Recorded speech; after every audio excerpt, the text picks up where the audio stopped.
Hello friends, in this video I wanted to show you how to get Twitter in Windows 11. First go to search bar.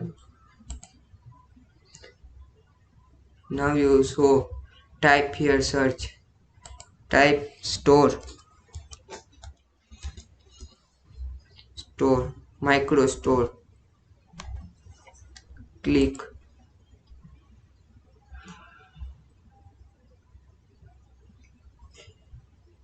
Then you see search apps, games, movie and more. Click here. Type Twitter.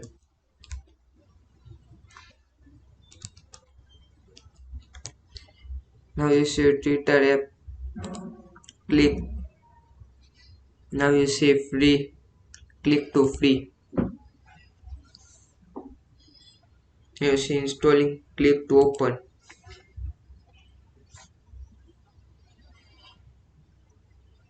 Then you see login.